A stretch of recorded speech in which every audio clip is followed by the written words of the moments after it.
en el capítulo, concretamente el 16. Marcos, por favor, capítulo 16.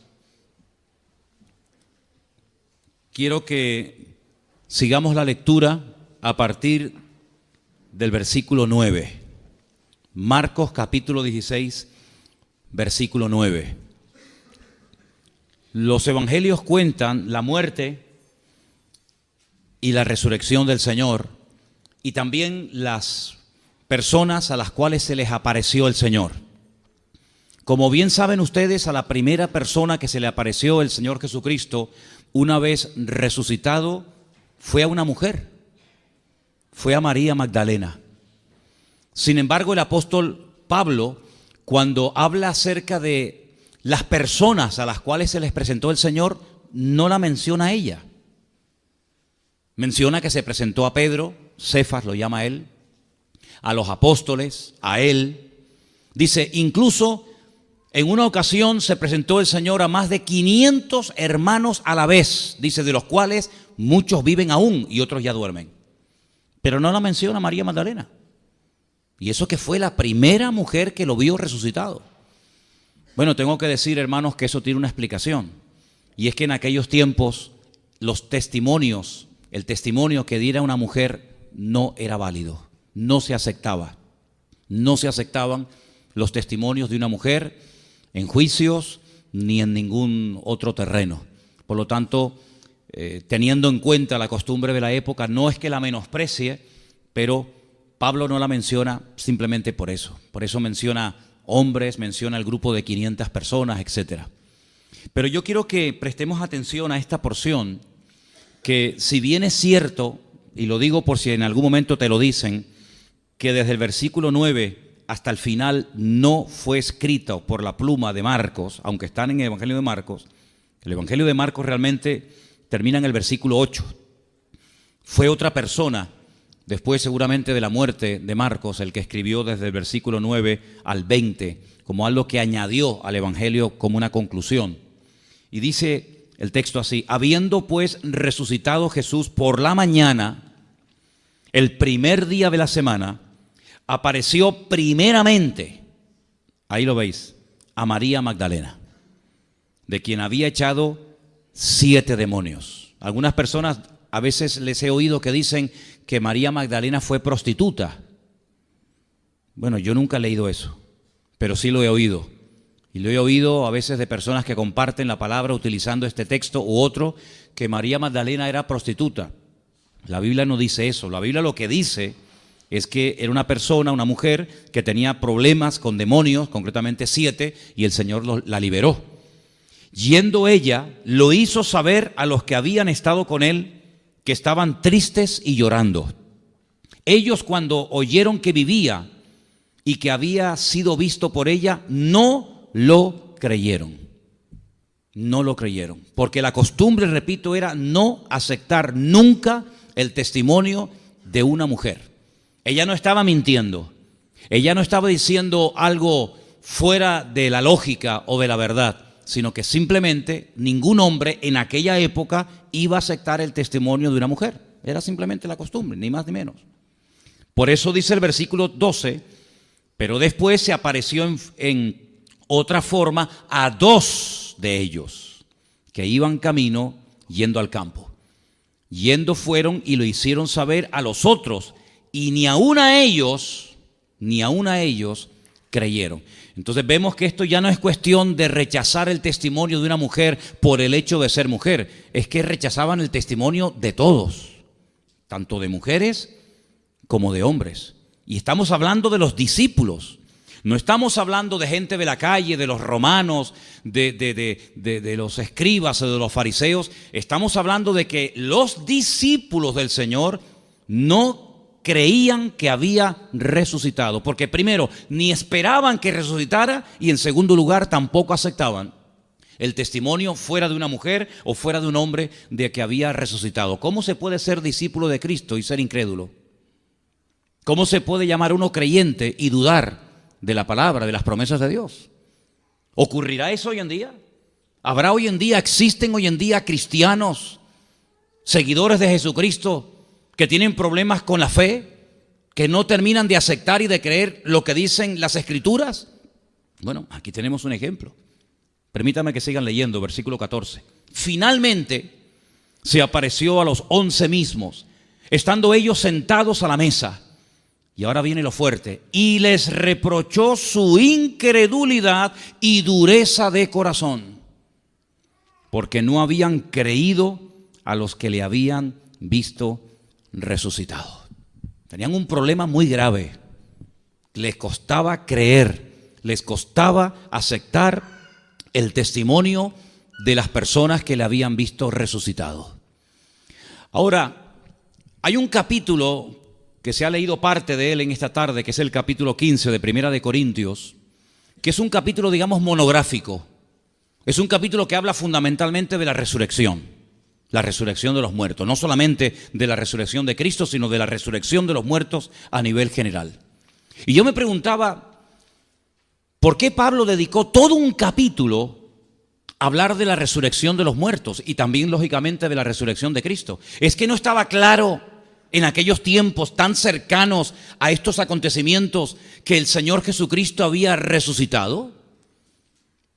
Bueno, antes de que terminara el primer siglo de la era cristiana, ya se habían levantado diferentes teorías acerca de la resurrección de los muertos, concretamente acerca de la resurrección de Cristo. Yo quiero recordarles que en los tiempos de Jesús había dos, no uno, dos sumos sacerdotes. Uno se llamaba Anás y otro se llamaba Caifás. ¿Por qué dos? Si realmente tenía que haber uno solo. Porque había dos grupos religiosos muy fuertes que competían entre sí. Unos eran los fariseos y otros eran los saduceos.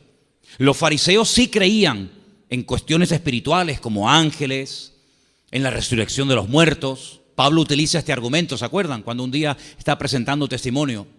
Pero los saduceos, aunque eran religiosos, no creían que los muertos algún día resucitarían. ¿Y cómo puede haber un sumo sacerdote? ¿Cómo pueden haber religiosos que no creían en la resurrección de los muertos? Cuando el Antiguo Testamento presenta infinidad de textos y de pasajes donde se habla de la resurrección de los muertos. Incluso en el Antiguo Testamento encontramos personas que fueron resucitadas milagrosamente de la muerte.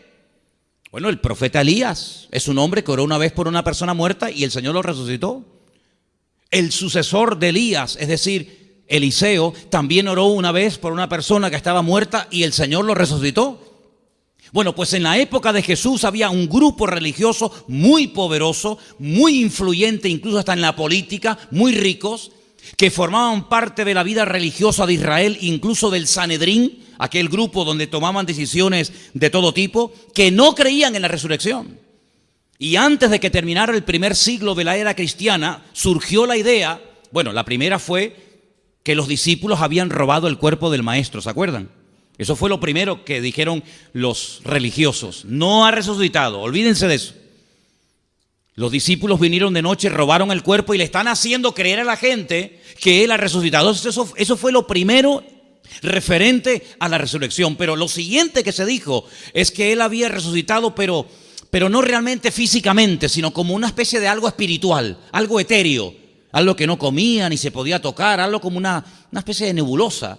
Y por eso el Señor en varias ocasiones, después de resucitado, una de las cosas que le dice a los que creen, o a los que no creen, mejor dicho, que Él está vivo, es tóquenme, toquen mis heridas. Incluso pide hasta de comer.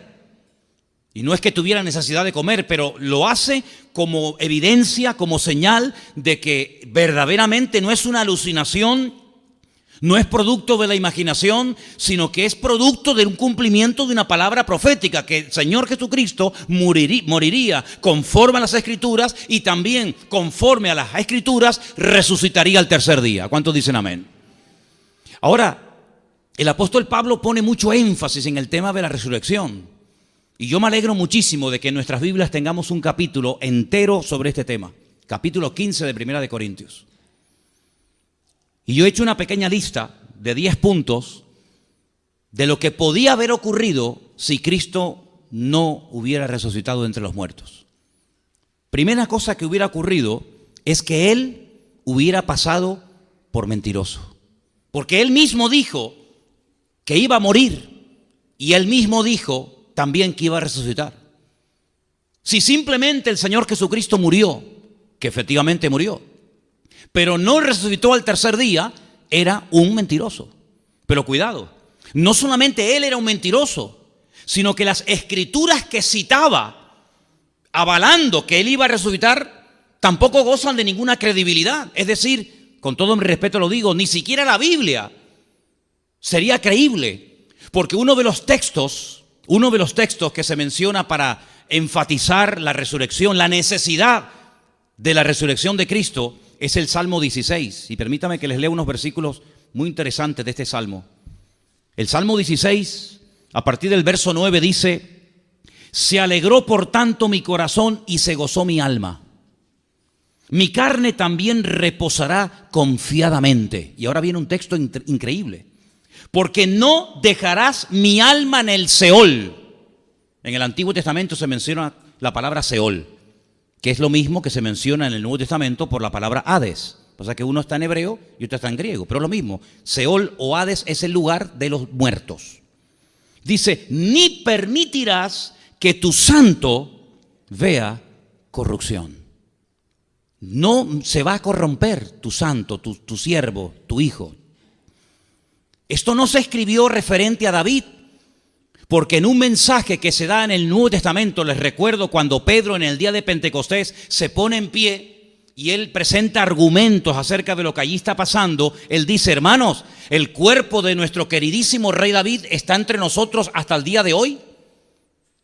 Y nuestro queridísimo rey David murió, no resucitó y lógicamente, como cualquier ser humano, se corrompió su cuerpo. Y el de Abraham, usted puede ir a la tumba de Macpela en la ciudad de Hebrón, en Israel, y usted puede visitar hoy la tumba donde está enterrado el patriarca Abraham y al lado su esposa. Y allí mismo, en esa cueva Macpela, que significa en hebreo cueva de parejas, está enterrado su hijo. Allí está enterrado Isaac y al lado está enterrado su mujer, Rebeca. Y allí también usted puede visitar la tumba del patriarca Jacob. No está enterrada Raquel porque ella murió por el camino mientras paría, pero está enterrada Lea. Y una leyenda judía dice que también están enterrados allí Adán y Eva, pero eso ya forma parte de la leyenda. Es una cueva gigantesca que el rey Herodes mandó a hacer un palacio en la puerta, y es una cueva que está dividida en dos, una parte para los musulmanes y una parte para los judíos. Y todos esos grandes hombres de Dios, esos grandes patriarcas, todos murieron y sus cuerpos se corrompieron. Luego, ¿de quién hablaba el autor del Salmo 16? ¿De Abraham? No puede ser. ¿De Isaac? ¿De Jacob? ¿De David? ¿De Jeremías? No. Tenía que hablar de un personaje que moriría, pero que no se terminaría descomponiendo. Y evidentemente, el único que murió, pero no se terminó de corromper, porque resucitó al tercer día, fue el Señor Jesucristo. Luego, citando el Salmo 16 es la forma más maravillosa de demostrarle a uno que no cree, por ejemplo, en el Nuevo Testamento, que el Mesías tenía que morir y tenía que resucitar. Y por eso este argumento, ya digo, lo presenta el apóstol Pedro diciendo que el Señor Jesucristo efectivamente resucitó. Porque si no hubiera resucitado, Cristo hubiera pasado por el mentiroso más grande de toda la historia de la humanidad. En segundo lugar, si Cristo no hubiera resucitado, nosotros ya no tenemos ningún mensaje que compartir al mundo. Todo esto que se ha hecho en estos días de salir por las calles dando testimonio y evangelizando, y las Biblias que se han repartido, y los Nuevos Testamentos, y los folletos, y las tarjetitas, etcétera, etcétera, ¿para qué lo hacemos? Si Él no resucitó, ¿qué mensaje le estamos dando al mundo? Estamos hablando de un señor, de una persona que fue muy buena, con un mensaje tremendo, pero que al fin y al cabo fue uno más. Por lo tanto, si el Señor Jesucristo no resucitó, nosotros no tenemos nada, absolutamente nada que decirle al mundo referente a Él. Porque terminó en un rotundo fracaso, como tantos que vinieron antes y después de Él haciéndose pasar por el Mesías. Si Cristo no resucitó, no va a venir otra vez. No existe segunda venida. Nosotros los creyentes, los cristianos, creemos que el Señor ya vino una vez murió, fue crucificado, resucitó, ascendió a la gloria y volverá por segunda vez. Y dice, y todo ojo le verá, y toda rodilla se doblará, y toda lengua confesará que Él es el Señor, para gloria de Dios Padre. Pero si murió y no resucitó, no le podemos estar esperando, porque no va a venir. Si el Señor no resucitó, el mensaje que predicamos no es un mensaje poderoso, no cambia a nadie. Es un mensaje que trae tristeza. Y dice 1 Corintios 15, somos los más dignos de conmiseración, de lástima, de pena del mundo. El apóstol Pablo dice, no me avergüenzo del evangelio, porque es poder de Dios. Pero tiene poder el evangelio precisamente porque el autor del evangelio, que es el Señor Jesucristo, está vivo. Si no está vivo, nuestro mensaje no tiene ningún poder para cambiar absolutamente a nadie. ¿Cuántos dicen amén? Nuestra fe no sirve para nada. Es una fe vana, una fe inútil, que no tiene ningún sentido mantenerla, avivarla o usarla. En cuarto lugar, si Cristo no resucitó, los discípulos también mintieron. Dieron falso testimonio. Ustedes saben que está prohibido en el decálogo de Éxodo capítulo 20, que también aparece en Deuteronomio 5, está totalmente prohibido levantar un falso testimonio en contra de una persona. Si ellos dijeron que lo habían visto, como decía Juan, lo que vieron nuestros ojos, lo que palparon nuestras manos tocante al verbo de vida, si ellos dijeron que resucitó y no resucitó, fueron falsos testigos, dignos también de condenación. Por lo tanto, también fueron unos mentirosos. En quinto lugar, algo muy grave, gravísimo. Si Cristo no resucitó, nuestros pecados no han sido perdonados. Vamos derechos al infierno. Porque la Biblia dice que a menos que la sangre de Jesucristo nos perdone de nuestros pecados, no tenemos salvación ni esperanza eterna.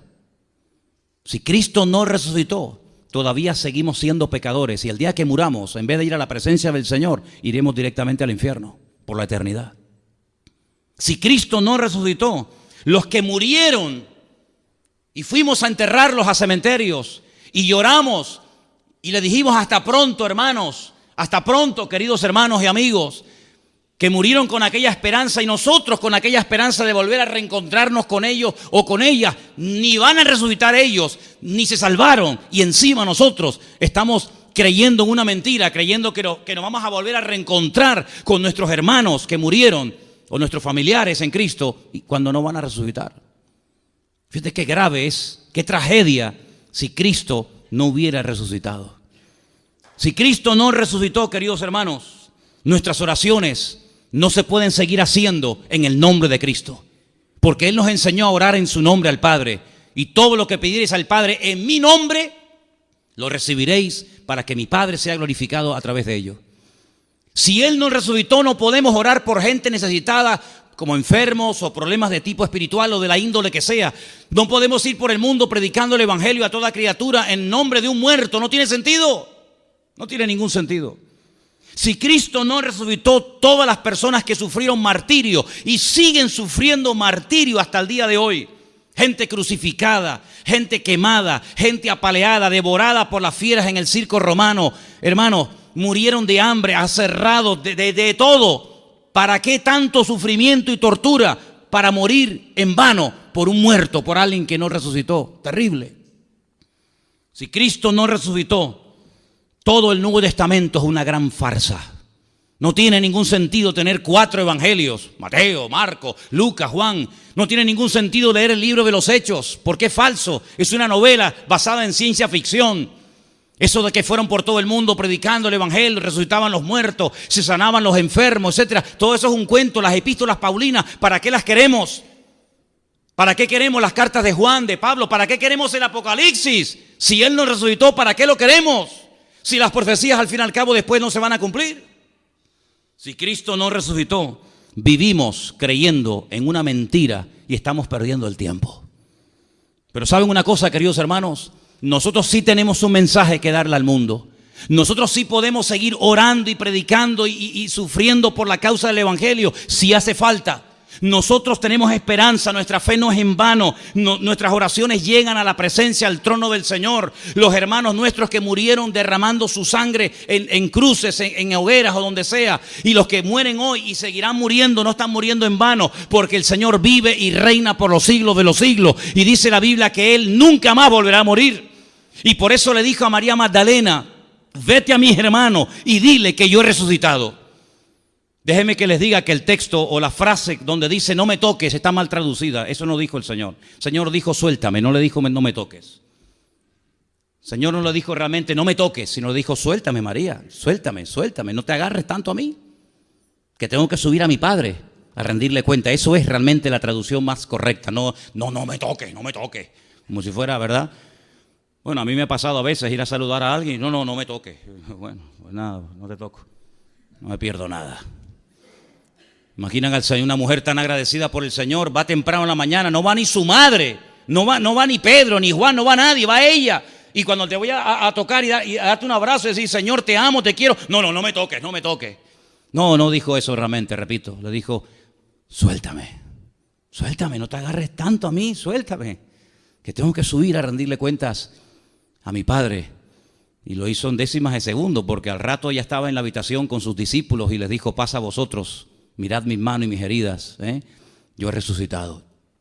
Y hay otra ocasión donde cuando Él resucita le dice a sus discípulos y a algunas mujeres, dice, vayan y díganle a mis discípulos, y a Pedro. ¿Por qué no mete a Pedro en los discípulos? ¿Por qué no dice, díganle a mis discípulos? ¿Por qué menciona la palabra Pedro aparte? Díganle a mis discípulos y a Pedro. Bueno, es que ustedes saben que Pedro, la noche que fue prendido el maestro, apostató de Cristo, apostató, renegó. Yo no le conozco, yo no sé quién es ese hombre. Se echó fuera, dio un paso atrás. Y el Señor quería restaurar a Pedro, porque una de las cosas maravillosas que solamente puede hacer el poder de Dios es restaurar vidas. Y el caso de Pedro necesitaba una restauración total de arriba abajo. Y por eso lo incorpora y le vuelve a dar una segunda oportunidad. ¿Qué te parece? Y a Judas se la hubiera dado si hubiera ido, en vez de corriendo a los sacerdotes, a los hombres, hubiera ido al Señor y hubiera ido corriendo a la cruz y se hubiera postrado delante de Él, seguramente hubiera recibido perdón. Porque algo que no entienden, ni aceptan, ni predican muchas religiones es que no se puede perdonar a un criminal en el último momento. No se lo merece. Pero yo pregunto, ¿y nosotros nos merecemos el perdón de Dios? ¿Qué te crees? ¿Que porque nosotros pedimos perdón al Señor hace 20 años atrás o 30 o lo que sea, somos más dignos que aquel que le pide perdón la última semana o el último minuto? Si no es cuestión de dignidad, no es cuestión de méritos personales, es cuestión de que el amor de Dios ha sido derramado en Cristo Jesús, Señor nuestro, y a través de sus méritos y a través de su muerte en la cruz y de su resurrección al tercer día, podemos estar nosotros en esta tarde delante de la presencia del Señor. ¿Cuántos dicen amén? Pero yo me preguntaba mientras leía esto, Señor, si nosotros en vez de haber nacido o vivido en esta época, estuviéramos en el siglo I y se nos acerca una mujer, una hermana de la iglesia y nos dice, no tengan miedo, lo acabo de ver, me acabo de abrazar al Señor, ha resucitado, ¿le hubiéramos creído? Porque claro, es muy fácil criticar a los discípulos, ¿verdad? Es muy fácil criticar que dudaron, que no creyeron, pero ¿y nosotros lo hubiéramos creído? Nosotros hubiéramos dicho que gloria a Dios, claro, se cumplió la palabra. O hubiéramos también dudado, hermanos. Tú no has dudado nunca, tú no has tenido ninguna crisis espiritualmente hablando después de haber conocido al Señor, o tu línea ha sido siempre una línea ascendente, nunca has metido la pata, todo lo has hecho de maravilla. Oye, qué injustos somos, Tú vas en una línea y nadie dice nada. En cuanto dices algo o haces algo equivocado, se te tira todo el mundo encima. Qué injusta es la vida, querido hermano. Qué injustas somos los cristianos a veces, ¿verdad? ¿Hubiéramos creído nosotros en María Magdalena? ¿Hubiéramos creído en aquella mujer? Hubiéramos dicho, no, yo no te puedo creer a ti porque tú eres una mujer recién convertida. Bueno, pues ¿sabes qué? La recién convertida le dio ejemplo a aquellos que habían estado 3 años viajando, comiendo y viviendo con el maestro. ¿Qué te parece? A veces el pequeño le da ejemplo al grande, ¿verdad? Ahora, yo no quiero que en esta tarde estemos como recordando algo que pasó en el... No. Cristo no es un recuerdo, hermano. Cristo es una vivencia personal y diaria. Y cada día Él tiene que resucitar y vivir y manifestarse en la vida de todos y cada uno de nosotros. ¿Cuántos dicen amén? Yo lo decía el jueves, si esto es verdad, si esto de la resurrección, esto es verdad, si esto del evangelio es verdad, si es verdad que hace 2000 años Dios, estamos hablando de Dios, no estamos hablando del presidente, no, estamos hablando del creador del universo. Si es verdad que Dios se humanó, si es verdad que Dios sintió tanto amor, tanta compasión por la raza humana, que se vistió de hombre y habitó entre nosotros y vimos su gloria, si todo eso es verdad, que fue a una cruz, que murió de aquella manera humillante y terrible y tremenda, que lo meten en un sepulcro, está 72 horas allí metido, sin agua, sin comida, sin nada, sin nadie, y al tercer día se mueve sola aquella roca y caen los soldados romanos como cucaracha panza arriba. Y se produjo un terremoto y se pone un ángel encima de la roca, y cuando va aquella mujer al sepulcro y lo ve vacío y le dice: María, no llores, no busques entre los muertos al que vive, porque ha resucitado. Si todo esto es verdad, no nos podemos callar ni un minuto más. Si esto es verdad, ¿por qué no lo decimos a todo el mundo? ¿Por qué nos cuesta tanto abrir la boca? Si tenemos el mensaje más poderoso del mundo, nuestro Cristo, nuestro Dios, ha resucitado de la tumba y vive por los siglos de los siglos. Mahoma se murió y nunca más, dice la historia, que resucitó. Mahoma se lo comieron los bichos y a Buda se lo comieron los gusanos, y a todos los hombres y mujeres de la historia, buenos y malos, terminaron dando con sus huesos allí en el sepulcro. Pero nuestro Señor Jesucristo no está en el sepulcro. Cuando usted va a Israel y visita su sepulcro, el verdadero donde estuvo, no el montaje que se ha montado, sino el verdadero, aquel que está en aquel lugar, usted encuentra aquella inscripción: Él no está aquí, Él ha resucitado. Por eso nosotros, cuando entendimos esto, dejamos de ir detrás de dioses muertos. Se nos cayó la cara de vergüenza. A mí se me cayeron todos los esquemas el día que abrí la Biblia y me di cuenta que no solamente eso está prohibido y es una abominación delante de nuestro Dios, la idolatría, darle culto a cosas en vez de al Creador, sino que además entendí que Él no tiene nada que ver con eso, que esas son las cosas que el hombre ha sido capaz de hacer, porque el hombre es capaz de hacer lo más sublime y grandioso y lo más terrible y patético. Tiene esa capacidad el hombre de sorprendernos. Sin embargo, cuando entendí que el Señor Jesucristo no está en una cruz, ahí clavado, o en un sepulcro, sino que el Señor está ahora vivo en medio de nosotros y ora por nosotros cada día. ¿Tú sabías eso? ¿Tú sabes que el Señor, antes de que tú te levantes, ya ha orado por ti y por mí todos los días de nuestra vida? Es impresionante tenerlo a Él como aliado. Es terrible tenerlo como enemigo, Horrenda cosa es caer en manos del Dios vivo. Póntelo como amigo, no te lo pongas en tu contra, porque, amigo, la llevas cruda. Pero ¿sabes el privilegio de saber que yo, cuando salgo a la calle, Él ya oró por mí? Y Él está conmigo todos los días hasta el fin del mundo. Y saber que es mi pastor y es mi padre y es mi amigo y es mi consejero y me comprende y me ama y me acepta. ¿Sabe lo que significa eso? Eso le cambia la vida a cualquiera, ¿sí o no? Pues mucha gente no lo sabe. Mucha gente no ha oído este mensaje. Y vemos cada año en nuestro país, aquí en España, a miles, por no decir millones de personas que viajan de un lugar a otro y hacen todo tipo de penitencias y de caminatas y de esfuerzos tremendos. Pero el Señor no está vivo, no está muerto, el Señor está vivo. No tiene nada que ver con esa idolatría, con ese comercio, con ese circo religioso, sino que Él es galardonador de los que le buscan. ¿Cuántos dicen amén? Me llama siempre la atención, es algo que me ha llamado mucho la atención, no me entra en la cabeza, cómo después de la resurrección no se convirtieron multitudes de personas. Me llama la atención cómo no dice la Biblia que multitudes de personas viéndolo a Él se convertían, sino que tuvieron que pasar años a través de la boca, del testimonio, del trabajo evangelístico de los discípulos, de los convertidos, que la gente iba aceptando y entendiendo el evangelio. Y es que esa es la obligación más grande que tú y yo tenemos en esta tierra. La obligación, lo llama la vida la gran comisión, nuestro gran deber en la vida, ¿cuál es? Ir por todo el mundo y predicar el evangelio. Y mi pregunta es, ¿cuándo fue la última vez que tú personalmente ganaste un alma para Cristo? ¿Saben que he conocido cristianos que me dicen, es que yo nunca le he dado testimonio a nadie y nunca he llevado un alma a los pies de Cristo? Es terrible, es patético, ¿no? Pero fíjate, por ejemplo, los musulmanes, lo que son capaces de hacer en su creencia, son capaces de hacer locuras con tal de llevar su mensaje, con tal de llevar su religión hasta el último rincón.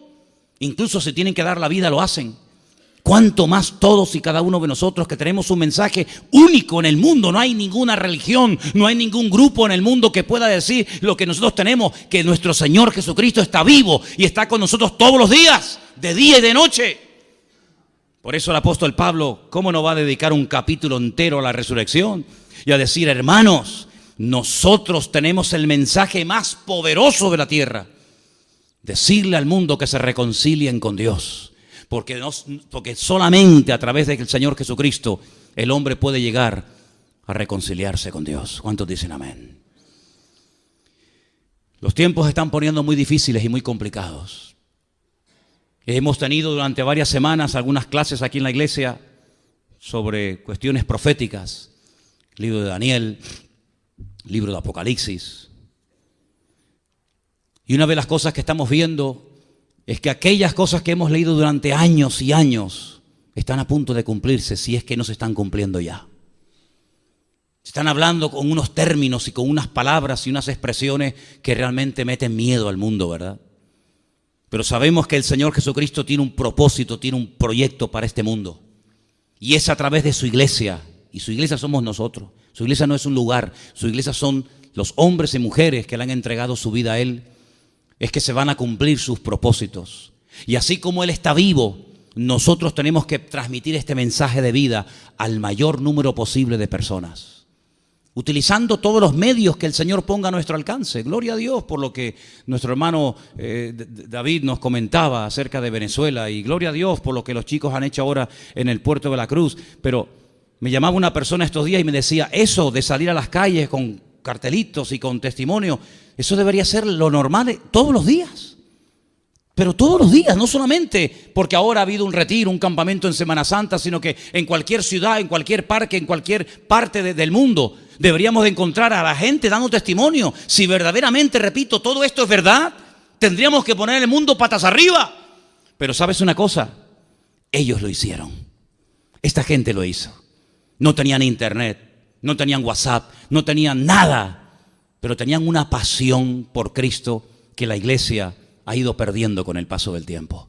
Y sabes, hace unos días, creo que lo subí al Facebook por si alguien lo quiere ver, donde más están creciendo las congregaciones es donde más conflictos hay. Conflictos de guerra, conflictos de persecuciones, necesidades económicas, materiales. Ahí es donde se dice que es donde más está creciendo el evangelio. Y donde menos, curiosamente, crece el evangelio, incluso hasta decrece, es en los lugares donde hay bonanza, donde hay paz, donde hay todo lo material cubierto. Es como una paradoja, ¿no? Sí, Señor, en vez de utilizar los tiempos de bonanza, de calma, la prosperidad, lo que tenemos para difundir el evangelio, resulta que parece que es como al revés.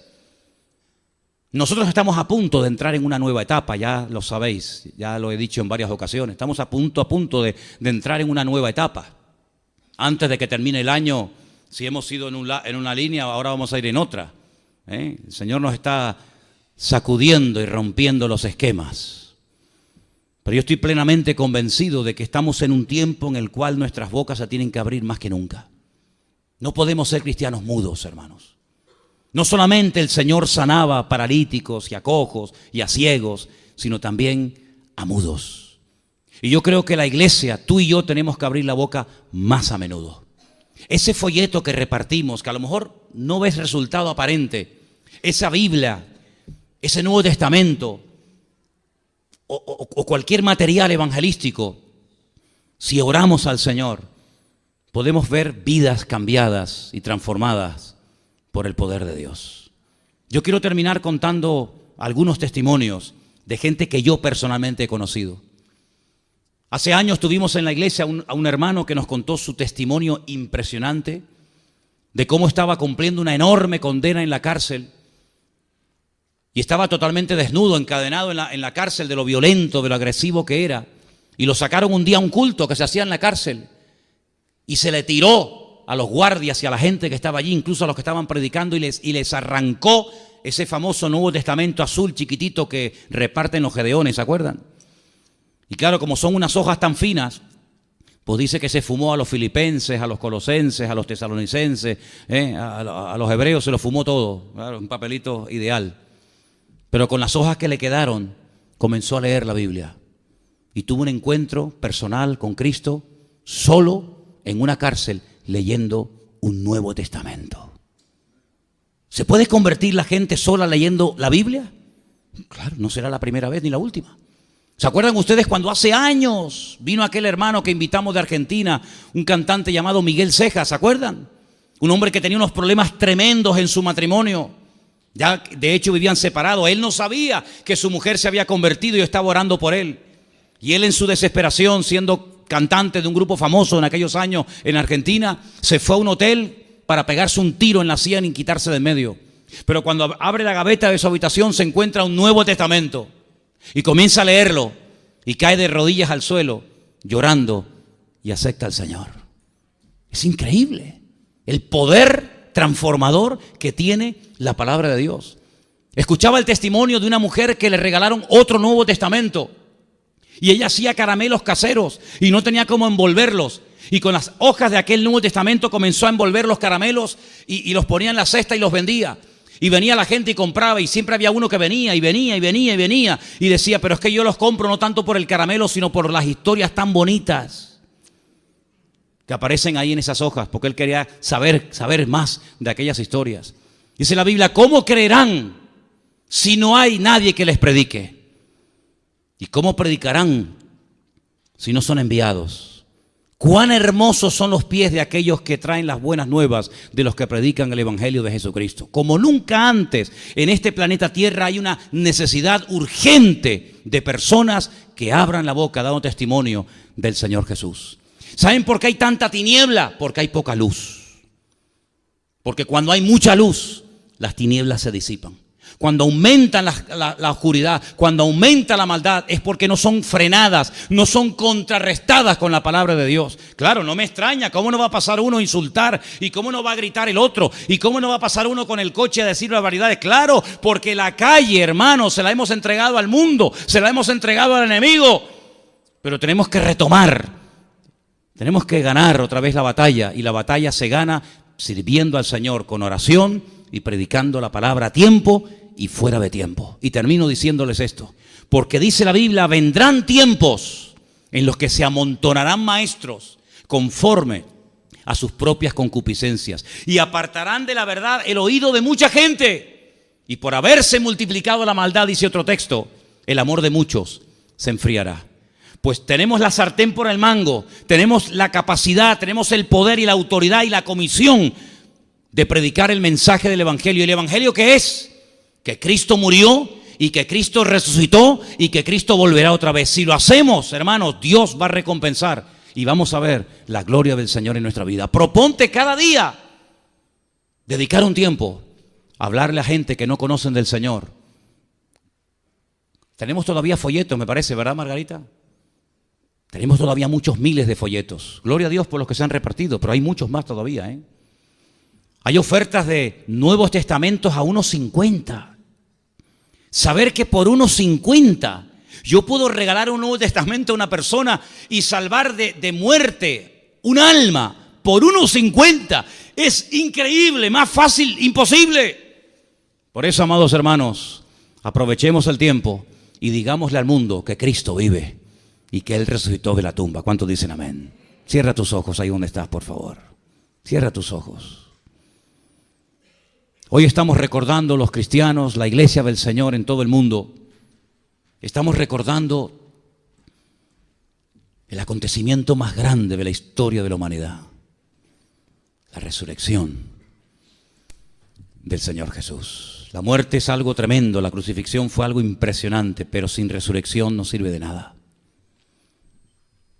Pero hoy quiero invitarte a que abras tu corazón a Cristo, a que le pidas perdón por tus pecados, a que vengas a Él humillado y arrepentido y lo aceptes como tu Señor, como tu Salvador personal. Que le digas en esta tarde al Señor: Señor, yo te doy gracias por haber muerto por mí en la cruz, pero yo quiero en esta tarde abrirte mi corazón para que tú entres en Él y vivas en mí, Señor. Si en esta tarde el Señor está hablando a la puerta, llamando a la puerta de tu corazón, queriendo entrar, queriendo tener comunión y relación contigo, te animo a que tomes esta sabia decisión de decir: yo quiero hacer de Cristo, el Cristo vivo, mi Señor y mi Salvador. Yo quisiera preguntar en este momento: ¿hay alguna persona entre nosotros en esta tarde? ¿Hay alguna persona esta tarde entre nosotros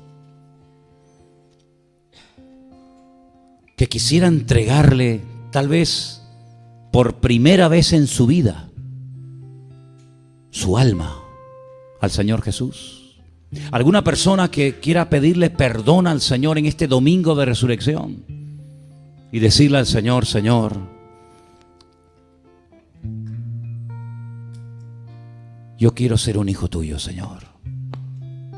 Yo quiero que tu sangre me limpie todos mis pecados. Y quiero que me dé fuerzas para seguirte a partir de hoy, porque reconozco que soy un pecador y que te necesito urgentemente en mi vida, Señor. Si hay alguien así entre nosotros y quieres tomar esa decisión, gloria a Dios, te felicito, porque es la mejor decisión que vas a tomar en toda tu vida. ¿Hay alguien aquí esta tarde que le quiere entregar su vida al Señor? Dios te bendiga. ¿Alguien más? Dios te bendiga a ti también. ¿Alguien más le quiere entregar su vida al Señor en este momento? Decirle: Señor, yo quiero entregarte mi vida, Señor. Yo quiero sobre todo pedirte perdón por mis pecados, porque mis pecados te llevaron a la cruz, pero fue tu amor el que permitió que tu sangre fuera derramada por mí, Señor. A esas dos personas que levantaron su mano esta tarde, ahí donde están sentados, yo les pediría que le pidieran al Señor perdón, que dijeras algo así como: Señor Jesús, perdóname. Dígaselo: perdóname, Señor Jesús. Soy un pecador y reconozco que los pecados te llevaron a la cruz, Señor. Que yo merecía la muerte, pero tú ocupaste mi lugar y moriste por mí, Señor. Y yo quiero en esta tarde humillarme delante de tu presencia. Dígaselo. Y yo quiero abrirte mi corazón y decirte: Señor, entra en mi corazón y límpiame y perdóname. Y dame fuerza, Señor, para seguirte todos los días de mi vida, Señor. Si usted se lo dice al Señor de todo corazón y se compromete a obedecerle, se compromete a seguirle, a poner en práctica su palabra, usted nunca volverá a ser la misma persona. Usted va a experimentar lo que la Biblia llama nacer de nuevo. Y pasará de muerte a vida y se convertirá en un hijo, en una hija de Dios, lavado, limpiado por la sangre de Cristo. Y el Señor estará ahora dentro de ti, ayudándote, fortaleciéndote, animándote cada día a que sigas adelante. Señor, queremos orar por esas dos almas, esas dos personas que han mostrado interés esta tarde, levantando su mano y diciendo: queremos entregar nuestras vidas al Señor. Yo te pido que tú, Señor, hagas la obra que solamente tú eres capaz de hacer. En tu nombre pedimos, Señor, que confirmes tu palabra, que hayan entendido el Evangelio, que se comprometan contigo, Señor, que lean tu palabra, que pacten contigo y que tú los pastorees toda su vida hasta que se vayan a tu presencia, Señor. Y a los que estamos aquí, Señor, a todos y a cada uno de nosotros, te pedimos fortaleza, Padre. Ayúdanos a seguir adelante en el camino, a no apartarnos ni a diestra ni a siniestra, porque hemos conocido al autor de la vida, y este mensaje el mundo tiene que oírlo. Este mensaje el mundo tiene que saberlo, porque si nosotros cerramos nuestras bocas, nadie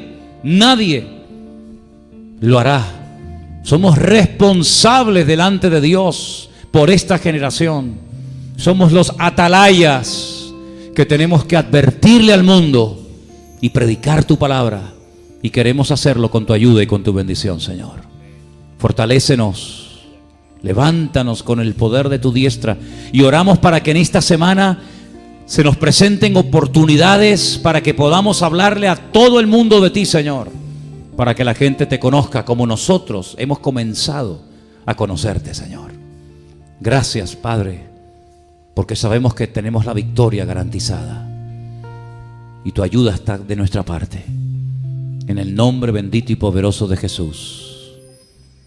Amén. Amén. Gloria a Dios. Nos ponemos de pie, hermanos. Hemos cantado hoy por primera vez. Yo tengo esa sensación y yo digo, no dudo de que va a ocurrir. La cuestión es cuándo.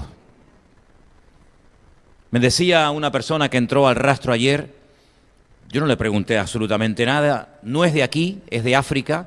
Y me dice, ayer en mi país, el presidente que ya lleva 2 mandatos ha comunicado que no se va. Está a gusto en la poltrona y el hombre quiere seguir. Y claro, entonces esto lo que hizo es que toda la población se echó a la calle y dice, ha habido cantidad de muertos. Pero esas noticias, a menos que nos la cuente una persona de ese país africano, aquí ni nos enteramos. Lo que está ocurriendo en Cataluña, lo que ha estado ocurriendo, no sé si ya se paró la cuestión en Ecuador, en Quito, en Venezuela siguen, yo creo que más o menos igual. Sí, hermanos, a donde mires, a donde mires, a donde mires. Europa está siendo sacudida en sus cimientos. Alemania tiene sus problemas, Francia tiene sus problemas, Bélgica, España, Inglaterra. No hay lugar que escape hoy en día. Italia también. No hay un lugar del mundo donde diga, vámonos allí, que allá hay paz y tranquilidad. Mire, hermano, la paz y la tranquilidad solamente está en Cristo. Ya no hay un sitio donde uno pueda ir y decir, bueno, aquí no hay guerras, aquí no hay matanzas, aquí no hay violaciones, aquí todo es paz. Ya eso se acabó. De hecho, yo les digo, yo vine de Venezuela en el año 71. La mayoría de ustedes no habían nacido cuando aquello, Pero en el año 1971, la España que encontramos es totalmente diferente a la España que después vino, después del tiempo de Franco. Y si ustedes llevan ya, ¿cuántos llevan que son hermanos de otros países? ¿Cuántos llevan aquí en España ya entre 8 y 10 años? Ok. La España de hoy no tiene absolutamente nada que ver con la España de hace 8 o 10 años atrás, ¿verdad? Nada que ver, ni en lo moral, ni en lo espiritual, ni en lo político, en absolutamente en nada. Hoy en día se hacen cosas en España que hace unos años atrás eran impensables, que se pudieran permitir que alguien pudiera llevarlas a cabo. Y es que nosotros los creyentes tenemos que estar mentalizados y concienciados de que nuestro planeta Tierra, nuestro mundo, no va a ir a mejor, sino que tenemos que ser sinceros y decir, va a ir a peor. Eso es lo que dice la Biblia. Dice que la maldad se va a multiplicar. Solamente el Señor sabe por cuánto. Pero lo que está bien claro es que hoy hay mucho más maldad que hace unos años atrás. Es verdad, siempre ha habido crímenes y siempre ha habido asesinatos y siempre ha habido pecado, pero el pecado va a ir en aumento. Cada vez habrá más matanzas, más guerras, más injusticias. Y la Biblia, este manual perfecto que el Señor nos ha dado, nos habla muy claramente acerca de todo lo que va a estar ocurriendo en los últimos tiempos. Y he titulado el mensaje de hoy, por ponerle algún título, como en los días de Noé. Vamos a Lucas, por favor. El Evangelio según San Lucas, al capítulo concretamente 26, capítulo, 17, versículo 26, 17, 26. Estas son palabras del mismísimo Señor Jesucristo. Él está hablando con sus discípulos. Los fariseos le acaban de hacer una pregunta.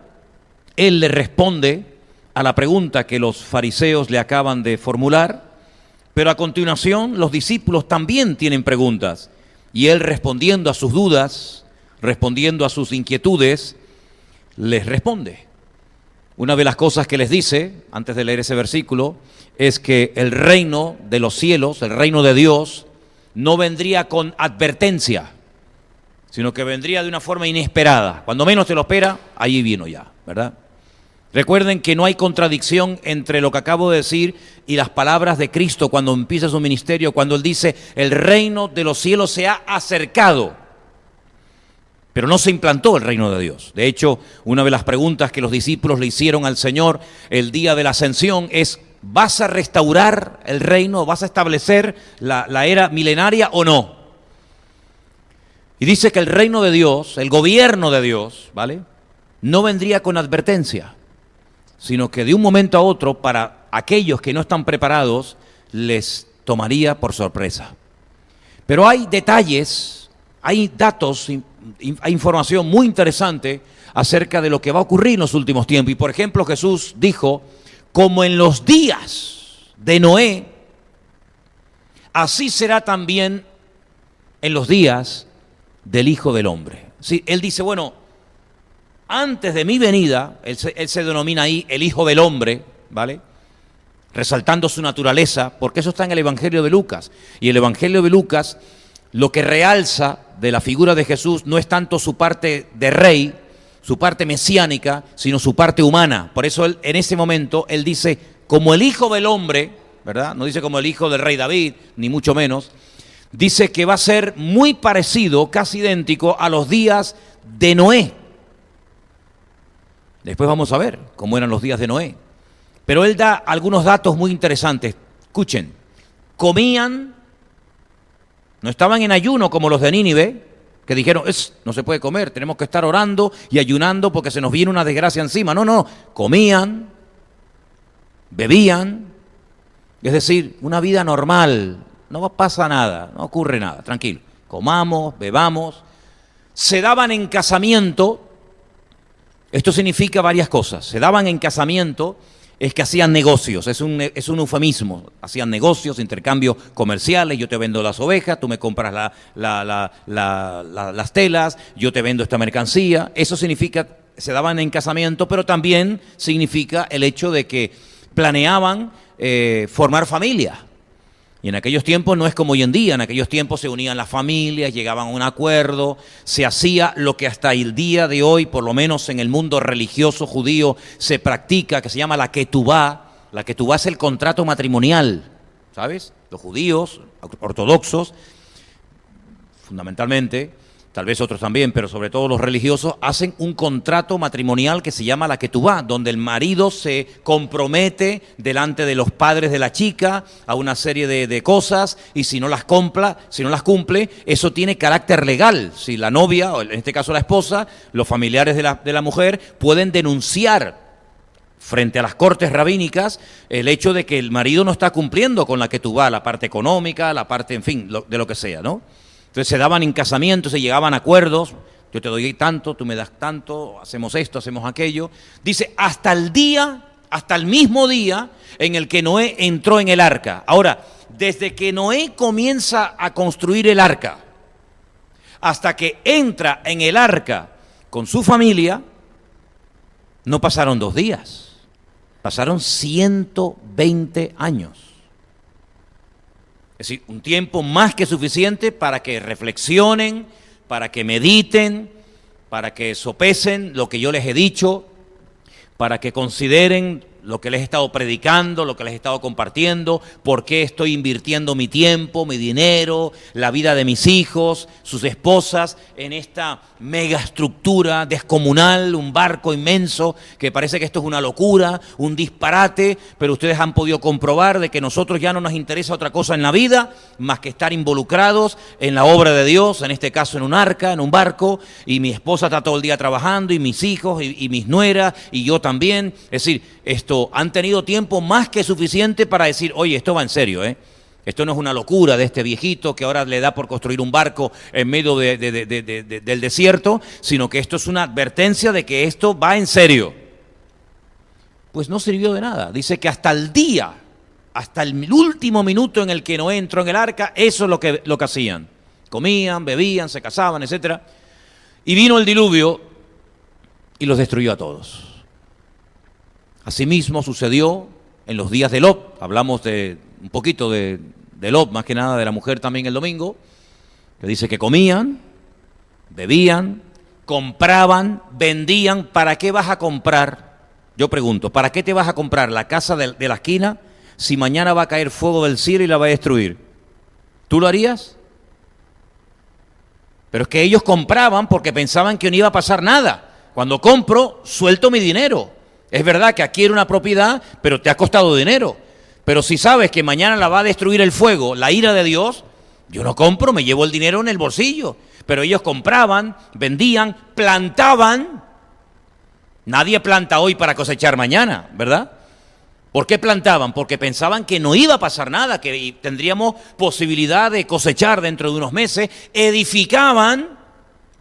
Había gente que decía, no, vamos a ampliar la casa, vamos a levantar una habitación arriba, vamos a hacer un cuarto más grande, vamos a hacer... Ellos hacían una vida totalmente normal. No hay nada malo en sembrar, no hay nada malo en ampliar la casa, no hay nada malo en comprar, en vender. Hombre, no hay nada malo siempre y cuando partas de la base de que el Señor no viene mañana. Porque si todos y cada uno de los que estamos aquí en esta tarde supiéramos que Cristo viene mañana, pues seguramente muchas cosas que tienes pensado hacer mañana no las harías, ¿o no? Por ejemplo, ¿qué harías si supieras que mañana a las 9 de la mañana el Señor viene?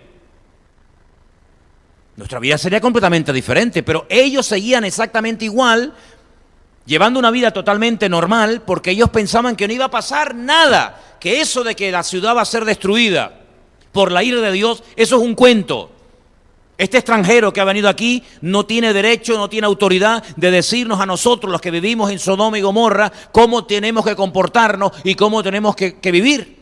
Y se burlaban de él, hasta los que se iban a casar o se habían casado con sus hijas, dice que se burlaban de Lot, hasta el día que vino la destrucción y se acabó y no hubo más oportunidad. Salió Lot de Sodoma, llovió del cielo fuego y azufre y los destruyó absolutamente a todos. El Señor Jesucristo dice, ¿ustedes quieren saber cómo van a ser los días previos, el tiempo previo a mi venida? Como los días de Noé, como los días de Lot. Es decir, la gente no estaba asustada, la gente no estaba atemorizada. Madre mía, que se nos va a destruir la ciudad, que va a caer fuego del cielo, que va a venir un diluvio. La gente estaba relajada, la gente estaba llevando una vida totalmente normal. Es decir, la indiferencia era la tónica de la época. Mira cómo vive la gente hoy en día. Infierno, ¿qué es infierno? Por favor. El juicio ante el gran trono blanco, que viene el Señor, que vamos a tener que rendir cuentas uno por uno en fila india y presentarnos delante del Señor. Por favor. Igual que los días de Noé, indiferencia, pasotismo, han proliferado de una forma espectacular. Vuelvo otra vez a decir lo mismo, no es que la tenga tomada con ese colectivo, pero es que he vuelto a descubrir dos o tres sitios nuevos que se han abierto otra vez por aquí, por la zona. Gimnasios.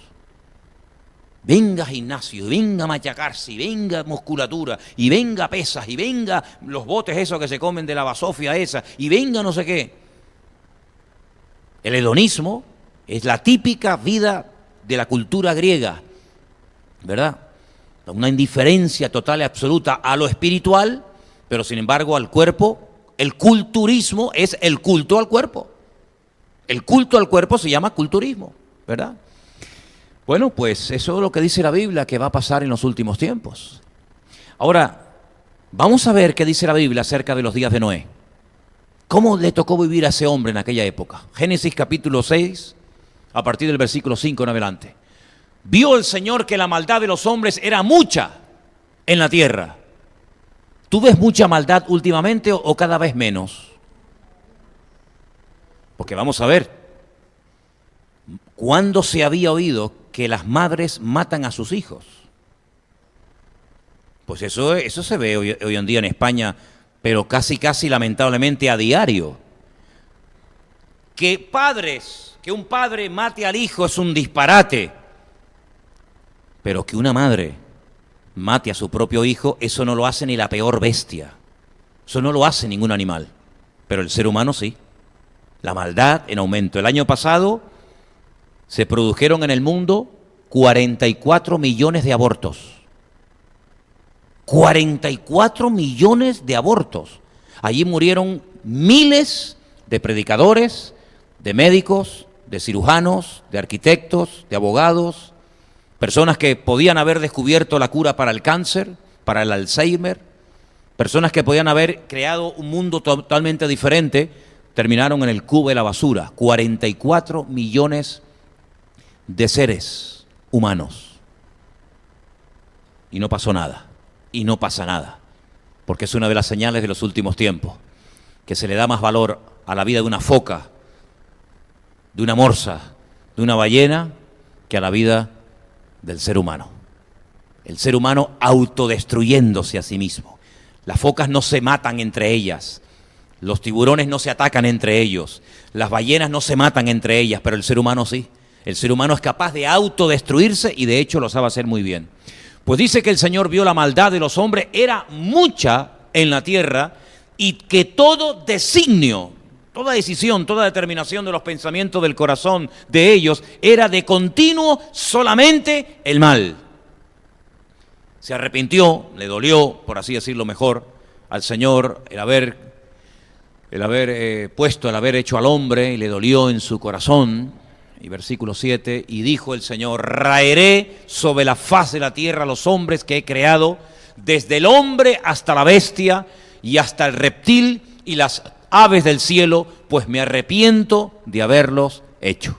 Si eso lo dijo, si ese fue el sentir del Creador en los días de Noé, hoy en día hay muchísimo más población que en los días de Noé, ¿sí o no? Si con aquella pequeña población de unos cuantos millones de seres humanos, Dios viendo la maldad y viendo la violencia y viendo la agresividad de aquella sociedad, hasta el punto que no le hemos leído, pero Génesis capítulo 6 dice que el mundo espiritual se quiso unir con el mundo natural y ahí hubo una especie de mezcla extraña, ¿no? De engendro entre lo espiritual, lo natural, y salían seres deformes, seres con una estatura descomunal, que decía, bueno, pero ¿esto qué es? No, esto es la unión de lo de arriba con lo de abajo. Y Dios dijo, no, se acabó. Y dice que aquellos ángeles, aquellos seres caídos, los ató, ¿verdad? Porque son tremendamente destructivos y los tuvo que atar para el día del juicio final, dice la palabra. Imagínate hoy en día, porque no hay un solo país donde no haya maldad. La maldad está por todas partes. Y lo curioso de todo esto es que durante años, durante siglos, las autoridades, los que tienen el poder de crear, de hacer, de quitar, de poner leyes, pues generalmente, aunque no lo sabían, se basaban en los principios del cristianismo, en los principios de la Biblia, para impedir que se hicieran o se aprobaran leyes injustas o antinatura. Y no eran cristianos, no eran creyentes, no habían leído la palabra de Dios, pero la conciencia, el instinto de supervivencia del hombre guió a muchos gobernantes durante siglos a hacer leyes que de alguna manera protegieran la vida, protegieran los valores, protegieran los principios. Pero la Biblia dice que en los últimos tiempos ocurriría todo lo contrario. Y quiero llevarles a un pasaje de Isaías, capítulo 5, del versículo 20 en adelante, y dice, ¡ay de los que a lo malo dicen bueno! Y a lo bueno, malo. Que hacen de la luz tinieblas y de las tinieblas luz, que ponen lo amargo por dulce y lo dulce por amargo. Sí, el mundo al revés, el mundo al revés. Ay de los sabios en sus propios ojos y de los que son prudentes delante de sí mismos. Ay de los que son valientes para beber vino y hombres fuertes para mezclar bebidas. Los que justifican al impío mediante cohecho, pagando, sobornando a los jueces, y al justo le quitan su derecho. ¿Han visto cómo está la justicia en este país? Es una vergüenza, es un desastre, es un desastre. El malo pasa por bueno y el bueno pasa por malo. Y se premia al delincuente y cuanto más robe, pues más garantía tiene de poder salir que si robas menos cantidad. Es una cosa de locos, una cosa tremenda. Por tanto, como la lengua del fuego consume el rastrojo y la llama devora la paja, así será su raíz como podredumbre y su flor se desvanecerá como polvo, porque desecharon la ley del Señor de los ejércitos y abominaron la palabra del Santo de Israel. Por esta causa se encendió el furor de Dios contra su pueblo y extendió contra él su mano y le hirió, y se estremecieron los montes y sus cadáveres fueron arrojados en medio de las calles. Con todo esto no ha cesado su furor, sino que todavía su mano está extendida. ¿Qué te parece? Hay de los que tienen la autoridad para cambiar los valores y decirle a los niños, no pasa nada, esto es bonito, esto es bueno. Y claro, se crían en un ambiente donde en la casa lo ven, en la televisión lo ven, en el colegio lo ven, en la calle lo ven, y para ellos es normal lo que para nosotros es una barbaridad, pero no por el hecho de que tengamos una edad, sino por el hecho fundamental de que somos cristianos y somos hijos de Dios. ¿Qué te parece? Y si tú dices, como dijo el otro día un político de este país, que él preferiría que si adoptan a una criatura tuviera papá y mamá, y después se lo comen en cualquier tertulia de televisión, porque lo que ha dicho es algo disparatado y algo que no tiene ninguna razón de ser. ¿Qué te parece? Es así. Pero hay más. El profeta Isaías, en el capítulo 10 de su libro, los 2 primeros versículos dice, y esto le viene bien escucharlo a los políticos, y lo estamos viendo: hay de los que dictan leyes injustas y prescriben la tiranía, para apartar del juicio a los pobres y para quitar el derecho a los afligidos de mi pueblo, para despojar a las viudas y robar a los huérfanos. Le quieren subir ahora €1 a los jubilados. Hay que darles un aplauso al gobierno, porque han sido una gente con tanta generosidad. Subirle €1 a los viejitos al mes es tremendo. Son 12 euros al año, hermano. Son mucho dinero. 12 euros usted va a ganar más al año, ya tiene para un bono o más para la guagua, ¿sí? Para el autobús, para los que me escuchan de fuera de Canarias. ¿Qué le parece? Lo primero que hicieron, lo primero que hacen la mayoría de los políticos, y ahí sí se ponen todos de acuerdo, es subirse todos el sueldo, porque ganan poco, ganan poquito. Entonces tienen que subirse el sueldo para seguir agarrados a la poltrona y seguir pegándose la gran vida. ¿Qué te parece? Y vienen viejitos caminando desde todas las partes de España para llegar hasta Madrid reventados para defender el que les suban un poquito más las pensiones para poder llegar a fin de mes. No para irse de vacaciones ni para pegarse grandes lujos, sino para poder cubrir los gastos mínimos de cualquier familia o de cualquier persona que ha trabajado como un condenado toda su vida, para poder llegar a su vejez con una pensión digna. ¿Qué te parece? Y esto lo estamos viendo nosotros hoy en día. Entonces, aunque yo no fuera cristiano, aunque yo no fuera pastor, aunque yo no fuera creyente, simplemente siendo objetivo y realista, mirando la sociedad, viendo las noticias en la televisión, leyendo los diarios, uno percibe, uno siente que estamos viviendo en tiempos locos, en tiempos en los que efectivamente lo malo, que antes era malo y hasta delito, hoy en día es bueno y hasta te premian. Y todo eso no es producto de la casualidad, sino que es la maldad del hombre multiplicada, como si la metieran en una centrifugadora y aceleraran el proceso de la maldad del hombre. Y estamos viendo de que llegará un momento en el que esto tendrá que reventar por alguna parte, porque el mundo dirá, o el Señor dirá, hasta aquí, basta, hasta aquí hemos llegado. Yo sé que hay un libro de la Biblia que no se lee mucho. Es una pena porque es un libro muy bonito, pero es el libro de Oseas. En el libro de Oseas, dicen que es el libro más pijo de la Biblia. No lo pillaron, no, da igual. En el libro de Oseas, capítulo 4, a partir del versículo 1 en adelante, dice: apartar del juicio a los pobres. No, perdón. Oíd palabra de Dios, hijos de Israel, porque el Señor contiende con los moradores de la tierra, porque no hay verdad. Pero ¿esto cuándo se escribió? Hoy. No hay verdad, moradores de la tierra, ni misericordia, ni conocimiento de Dios en la tierra. No lo quites. No hay verdad. Esa es la pura realidad. No hay verdad, no hay misericordia y no hay conocimiento de Dios en la tierra. Pero ¿de quién está hablando? ¿De España? ¿De Israel? ¿De dónde está hablando? Esta es la situación mundial. No hay misericordia. Seguimos.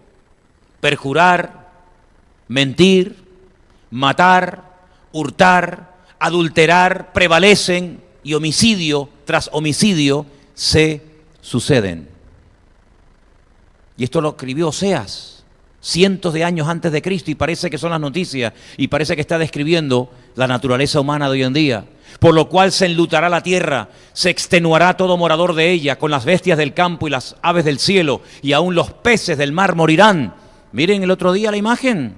Es que, hermano, es que esto es alucinante. Es que no estoy muy al tanto de esto, pero vi así de pasada unas imágenes el otro día, creo que era en el Mar Menor, y había multitudes, miles de peces, y ahí dice que hasta... Dale para atrás. Vete a mi ritmo, ¿vale? Vete a mi ritmo.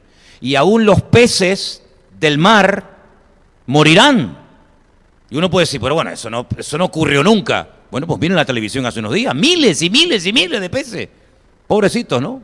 Seguimos. Ciertamente, hombre no contienda ni reprenda a hombre, porque tu pueblo es como los que resisten al sacerdote, dice el Señor ahí en esos versículos. Es decir, miren hermanos, el que no quiere ver, no va a ver. El que no quiere entender, no va a entender. Pero todos estos versículos nos hablan claramente de que los tiempos se acortan y tenemos que espabilar y darnos cuenta de que las profecías se están cumpliendo de una forma espectacular. Y uno puede decir, bueno, puede ser que profeticen huracanes, cataclismos, plagas, etcétera, pero ¿cómo puedes tú describir el carácter, la naturaleza del ser humano con 2000 años de antelación? Eso es prácticamente imposible. Siendo un observador puedes saber que la Tierra se está recalentando, que van a haber cada vez más catástrofes de tipo de la naturaleza y tal, pero el apóstol Pablo, en una de las cartas que él escribe a Timoteo, concretamente en la segunda carta, él describe el carácter, la naturaleza del hombre en los últimos tiempos. Segundo de Timoteo, capítulo 3, verso 1. También debes saber esto. Él está dando consejos, le está diciendo cómo administrar la iglesia, cómo atender a las viudas, cómo nombrar diáconos, cómo organizar la enseñanza, la instrucción, etcétera. Pero al final dice, pero escucha, Timoteo, ojo, también tienes que saber esto, no te olvides, que en los postreros días, ellos no estaban viviendo en los postreros días.